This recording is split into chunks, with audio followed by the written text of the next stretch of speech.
بسم اللہ الرحمن الرحیم۔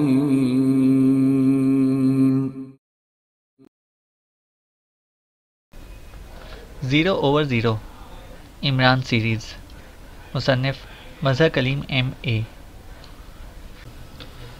ٹیلی فون کی گھنٹی بجتے ہی شاگل نے ریسیور اٹھا لیا۔ یس، شاگل بول رہا ہوں، شاگل نے انتہائی کرخت لہجے میں کہا۔ سر، میں جیکب بول رہا ہوں، ایک اہم رپورٹ دینی ہے سر۔ میں نے ساڈوی کو ٹریس کر لیا سر، جس نے کبیر سنگھ پر تشدد کیا تھا، اور اس میں بڑی مشکل سے کبیر سنگھ کو نکال لایا تھا۔ دوسری طرف سے ایک منمنی سی آواز سنائی دی۔ کیا کہہ رہے ہو جیکب؟ شاگل جیکب کی بات سن کر بری طرح چونک پڑا۔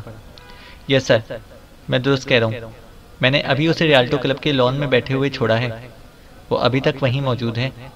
اس کے ساتھ 2 اور آدمی بھی ہیں، دونوں مقامی ہیں، جیکب نے اعتماد بھرے لہجے میں کہا۔ تم نے اسے کیسے پہچان لیا؟ کیا وہ اسی شکل و صورت میں ہے جس میں کبیر سنگھ سے ٹکرایا تھا؟ شاگل نے بری طرح چیختے ہوئے کہا۔ اوہ نہیں سر، وہ میک اپ میں تھا سر۔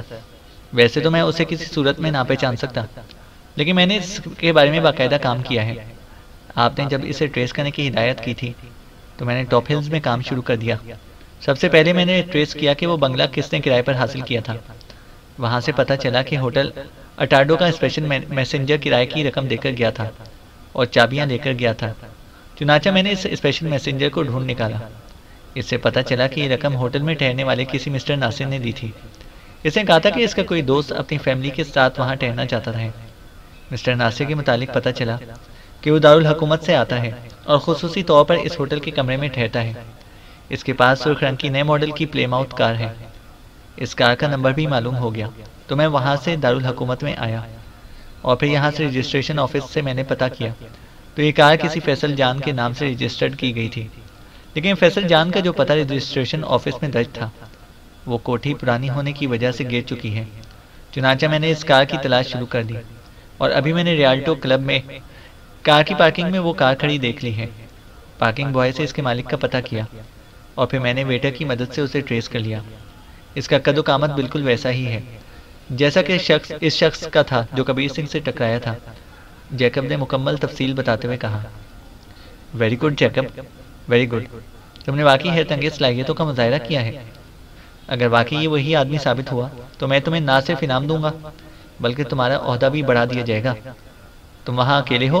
شاگل نے فرط مسرت سے پاگل ہوتے ہوئے کہا۔ یس سر، میں وہاں اکیلا ہوں، جیکب نے جواب دیا۔ سنو، میں نٹھور سنگھ اور پریم چند کو بھیج جاؤں، وہ اس کی نگرانی کریں گے، اور جب اس کی رہائش کا ٹریس ہو جائے تو پھر میں خود اپنی نگرانی میں اس پر ریڈ کروں گا۔ تم اس کے سامنے نہ آنا، ہو سکتا ہے وہ تمہیں پہچان جائے، شاگل نے تیز تیز لہجے میں کہا۔ یس سر، ٹھیک ہے، آپ انہیں بھیج دیں، میں بیرونی پھاٹک کے پاس بنے ہوئے بک اسٹال پر موجود ہوں گا، جیکب نے جواب دیا، اور شاگل نے اوکے کہہ کر جلدی سے ہاتھ بڑھا کر کیڈل دبایا اور پھر تیزی سے نمبر ڈائل کرنا شروع کر دیے۔ یس، سیکشن 1، دوسری طرف سے ایک بھاری سی آواز سنائی دی۔ شاگل بول رہا ہوں، شاگل نے پھاڑ کھانے والے لہجے میں کہا۔ یس سر، یس سر، دوسری طرف سے بولنے والے کا لہجہ یکلخت مؤدبانہ ہو گیا تھا۔ ساگر کا ہے، اسے بلاؤ جلدی، فوراً، ایک لمحہ ضائع کی بغیر شاگل نے پہلے سے بھی زیادہ تیز لہجے میں کہا۔ یس سر، دوسری طرف سے اس بار بکھلائے ہوئے لہجے میں کہا گیا، اور پھر چند ہی لمحوں بعد ریسیور پر ایک اور آواز ابھری۔ یس باس، ساگر بول رہا ہوں جناب۔ بولنے والے کی آواز بھاری تھی لیکن لہجہ انتہائی مؤدبانہ تھا۔ ساگر، کسی فیصل جان کو جانتے ہو؟ شاگل نے سخت لہجے میں پوچھا۔ فیصل جان؟ او سر، یہ نام مشن اپ رائٹ میں سننے میں آیا تھا سر، ساگر نے جواب دیا۔ ہاں، میرا بھی یہی خیال تھا، اور تمہیں معلوم ہے کہ مشن اپ رائٹ پاک ایشیا سیکرٹ سروس کا مشن تھا۔ اس کا مطلب ہے کہ فیصل جان پاک ایشیا سیکرٹ سروس کا نمائندہ ہے، اور جیکب نے اس فیصل جان کو ٹریس کر لیا ہے، شاگل نے مسرت بھری لہجے میں کہا۔ تو سر، اس پر ریڈ کیا جائے سر، ساگر نے جلدی سے کہا۔ احمق ہو تم، فوری ریڈ کا مطلب ہوگا کہ اس کے دوسرے ساتھی چوکنا ہو جائیں گے، جبکہ میں چاہتا ہوں کہ اس کی بنیاد پر کافرستان میں موجود پاک ایشیا سیکرٹ سروس کے پورے گروپ کو ٹریس کر کے پکڑا جائے۔ ایک آدمی کے ہاتھ آنے سے کوئی فائدہ نہیں، شاگل نے سر ہلاتے ہوئے کہا۔ ٹھیک ہے سر، ساگر نے فوراً ہی شاگل کی حمایت کرتے ہوئے کہا، لیکن اس کے لہجے میں حیرت کی جھلکیاں موجود تھیں، کیونکہ وہ اچھی طرح جانتا تھا کہ شاگل براہ راست اور فوری ایکشن کا قائل ہے۔ تو تم ایسا کرو کہ نٹھور سنگھ اور پریم چند کو لے کر فوراً ریالٹو کلب پہنچ جاؤ، وہاں کلب کے گیٹ کے ساتھ ہی بک اسٹال پر جیکب موجود ہوگا۔ وہ تمہیں فیصل جان کی نشاندہی کر دے گا۔ پریم چند اور نٹھور سنگھ اس کی نگرانی کریں گے، جبکہ تم ان سب سے ہٹ کر ان کی نگرانی کرو گے۔ 02 ٹرانسمیٹر اپنے پاس رکھو، اور یہ سن لو کہ اگر یہ آدمی تمہاری نظروں سے غائب ہو گیا تو میں تم سب کو گولی مار دوں گا، شاگل نے بھیڑیے کے سے انداز میں غراتے ہوئے کہا۔ بے فکر رہیں سر، کام ٹھیک ٹھاک ہوگا، ساگر نے جواب دیا۔ دونوں کو کہہ دینا کہ علیحدہ علیحدہ کاروں میں جائیں، تم بھی اپنی کار لے کر جانا، کیونکہ ہمارے شکار کے پاس سرخ رنگ کی نئے ماڈل کی پلے ماؤتھ ہے، سمجھے؟ اور تم نے اس کی رہائش گاہ کا پتہ معلوم کرنا ہے اور فوراً مجھے رپورٹ دینا ہے، جاؤ، شاگل نے تیز تیز لہجے میں کہا، اور اس کے ساتھ ہی اس نے ریسیور کیڈل پر پٹکا اور اٹھ کر جلدی سے ڈریسنگ روم کے دروازے کی طرف بڑھ گیا۔ اسے خود بھی ان سب کی خفیہ نگرانی کا پروگرام بنایا تھا۔ اسے پرائم منسٹر کی طرف سے اطلاع مل چکی تھی کہ ڈاکٹر ستیش اور ڈاکٹر تال ایک اہم ترین پروجیکٹ میں زیرو سینٹر کے تہخانے میں کام کریں گے، اور زیرو سینٹر کی مکمل نگرانی سیکرٹ سروس کے ذمہ ہوگی۔ اگر پاک ایشیا سیکرٹ سروس اس سینٹر تک پہنچنے میں کامیاب ہو گئی تو اس کا نتیجہ شاگل کے حق میں اچھا نہ نکلے گا۔ شاگل اس دھمکی کو اچھی طرح سمجھتا تھا، اور اسے معلوم تھا کہ عمران لازمن ٹیم لے کر کافرستان آئے گا، کیونکہ انہیں معلوم ہو گیا ہے کہ کافرستان سیکرٹ سروس اس مشن پر کام کر رہی ہے۔ اس لیے اس نے فوری طور پر فیصل جان پر ہاتھ ڈالنے کی بجائے اپنے آپ پر جبر کرتے ہوئے پورے سیکشن کو کور کرنے کا پروگرام بنایا تھا۔ اس کے ذہن میں یہ پلاننگ آئی تھی کہ اس سارے سیکشن کو گرفتار کر کے وہ اپنے آدمی ان کی جگہ بٹھا دے گا۔ عمران لازمن یہاں آتے ہی ان سے رابطہ قائم کرے گا، اور اس طرح نہ صرف عمران بلکہ سیکرٹ سروس کی پوری ٹیم کو آسانی سے قابو کیا جا سکتا ہے۔ یہی وجہ تھی کہ معمولی سی حماقت بھی نہ کرنا چاہتا تھا۔ ڈریسنگ روم میں اسے بہت زیادہ سے زیادہ 15 منٹ لگے۔ اس نے لباس بدلنے کے ساتھ ساتھ ریڈی میڈ میک اپ بھی کیا، اور پھر جیب میں ریوالور اور 02 کا ٹرانسمیٹر رکھ کر وہ ڈریسنگ روم سے نکل کر دفتر سے ہوتا ہوا بھی اپنی کار کے پاس پہنچ گیا۔ لیکن وہاں پہنچتے ہی اسے خیال آیا کہ ہو سکتا ہے کہ یہ کمبخت اس کی کار کو پہچانتے ہوں، اس لیے ایسا نہ ہو کہ اس کی کار کی وجہ سے وہ چوکنا ہو جائے۔ چنانچہ وہ اپنی عام کار کو چھوڑ کر دوسری سائڈ پر بنے ہوئے مخصوص گیراج کی طرف بڑھ گیا، جہاں ہنگامی ضرورت کے لیے کاریں موجود تھیں۔ اس نے طاقتور انجن کی ڈوج ڈارٹ کار نکالی اور دفتر سے باہر آ گیا۔ چند لمحوں بعد اس کی کار انتہائی تیز رفتاری سے ریالٹو کلب کی طرف اڑی جا رہی تھی۔ تھوڑی دیر بعد جب وہ ریالٹو کلب پہنچا تو اس نے کار اندر کمپاؤنڈ میں لے جانے کی بجائے اسے ایک سائڈ میں بنی ہوئی چوڑی سی گلی میں موڑا اور کھڑا کر دیا، اور خود اتر کر وہ جیبوں میں ہاتھ ڈال کر ٹہلنے کے سے انداز میں کلب کے گیٹ کی طرف بڑھنے لگا۔ بک اسٹال پر جیکب موجود تھا۔ شاگل بک اسٹال پر پہنچ کر رک گیا، اور اس نے یوں ہی مختلف رسالے دیکھنا شروع کر دیے۔ ابھی چند ہی لمحے گزرے تھے کہ اس نے نٹھور سنگھ اور پریم چند کو وہاں پر آتے دیکھا۔ جیکب انہیں دیکھ کر چونکا، اور پھر اس نے ہاتھ میں پکڑا ہوا رسالہ طے کر کے کوٹ کی جیب میں رکھا اور کلب کے گیٹ کی طرف بڑھ گیا۔ نٹھور سنگھ اور پریم چند بھی کچھ فاصلہ دے کر اس کے پیچھے چلنے لگے۔ جب وہ تینوں گیٹ کے اندر چلے گئے تو شاگل پلٹا، اور وہ بھی تیز تیز قدم اٹھاتا گیٹ کی طرف چل پڑا۔ وہ خود بھی اس فیصل جان کی شکل دیکھنا چاہتا تھا۔ کلب کے لان میں خاصی گہما گہمی تھی۔ لان کی طرف جاتے ہوئے شاگل نے پارکنگ میں کھڑی سرخ رنگ کی کار پلے ماؤتھ بھی چیک کر لی، اور پلے ماؤتھ کو دیکھ کر اس کے لبوں پر اطمینان بھری مسکراہٹ رینگنے لگی۔ اس کا مطلب تھا کہ وہ فیصل جان ابھی تک یہیں موجود ہے۔ جیکب اور اس کے پیچھے چلتے ہوئے دونوں آدمی اب لان کے کنارے پر پہنچ چکے تھے۔ پھر وہ دونوں تو ایک خالی میز پر آ کر بیٹھ گئے، جبکہ جیکب میزوں کے درمیان سے گزرتا ہوا آگے بڑھنے لگا، اور پھر وہ ایک میز کے قریب جا کر اس طرح لڑکھڑایا جیسے اس کے پیر کو ٹھوکر لگی ہو، اور پھر سیدھا ہو کر آگے بڑھ گیا۔ شاگل سمجھ گیا کہ اس میز پر بیٹھے ہوئے 3 افراد میں سے ایک فیصل جان ہے۔ کبیر سنگھ اور جیکب اس سے فیصل جان کا قد و قامت معلوم ہو چکا تھا، اور اس قد و قامت کا میز پر ایک ہی آدمی تھا۔ باقی 2 ہلکے جسم اور درمیانے قد کے تھے، اس لیے شاگل سمجھ گیا کہ وہی دراز قامت اور قدر بھاری جسم کا فیصل جان ہوگا۔ چنانچہ وہ آگے بڑھنے کی بجائے وہیں سے اس طرح واپس مڑ گیا جیسے اسے اچانک کوئی بات یاد آ گئی ہو۔ گیٹ سے باہر نکل کر وہ تیز تیز قدم اٹھاتا اپنی کار کی طرف بڑھا، اور کار کی ڈرائیونگ سیٹ پر بیٹھ کر اس نے ڈیش بورڈ سے ایک اخبار نکالا۔ اسے یوں پڑھنے لگا جیسے کسی کے انتظار میں وقت گزار رہا ہو۔ تھوڑی دیر گزری تھی کہ اس نے گیٹ سے سرخ رنگ کی پلے ماؤتھ باہر نکلتی ہوئی دیکھی، اور وہ چونک پڑا۔ پلے ماؤتھ کا رخ ادھر ہی تھا جس طرف شاگل کی کار موجود تھی، اس لیے شاگل نے اسی طرح اخبار سامنے پھیلائے رکھا، لیکن اس کی تیز نظروں نے پاس سے گزرتی ہوئی پلے ماؤتھ کی ڈرائیونگ سیٹ پر بیٹھے ہوئے فیصل جان کا جائزہ ایک لمحے میں لے لیا۔ ڈرائیونگ سیٹ پر وہی دراز قامت نوجوان بیٹھا تھا، تھوڑی ہی دیر بعد اسے نٹھور سنگھ اور پریم چند کی کاروں کو بھی اس کے پیچھے جاتے ہوئے چیک کر لیا، اور اس کے ساتھ ہی اس نے اخبار طے کر کے واپس ڈیش بورڈ کے خانے میں ڈالا اور کار اسٹارٹ کر کے آگے بڑھا دی۔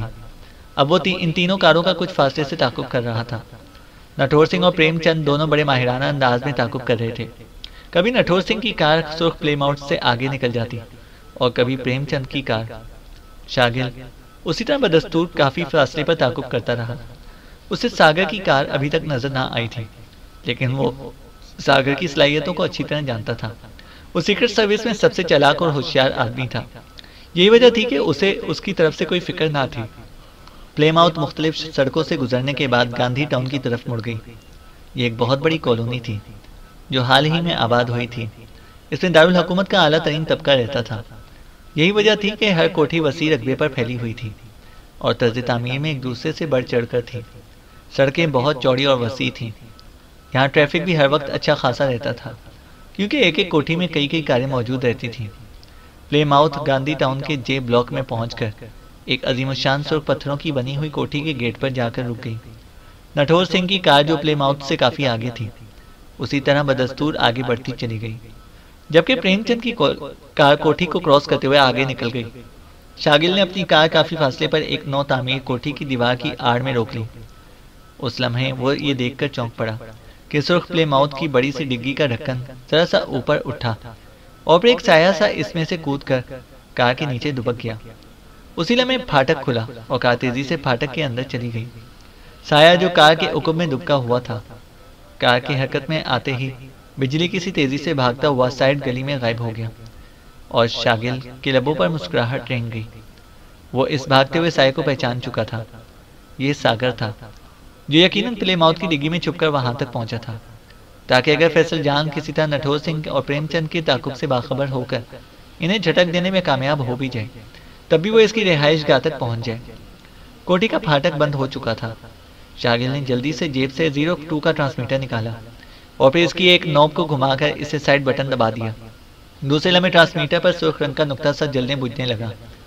نقطہ کچھ دیر چلتا بجھتا رہا، پھر یکلخت سبز رنگ میں مسلسل جلنے لگا۔ Hello, Shagal calling, over.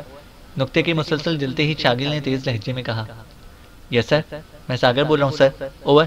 Transmitter سے ساگر کی آواز سنائی دی، میں تمہیں چیک کر رہا تھا، تم اس پلیم آؤٹ کی ڈگی سے نکل کر سائڈ گلی میں گئے ہو، اوور۔ شاگل نے تیز لہجے میں کہا، اوہ یس سر، آپ بھی ساتھ ہیں سر، میں سوچا کہ میں اس طرح جاؤں تاکہ نگرانی یقینی ہو سکے، اوور۔ ساگر نے جواب دیا۔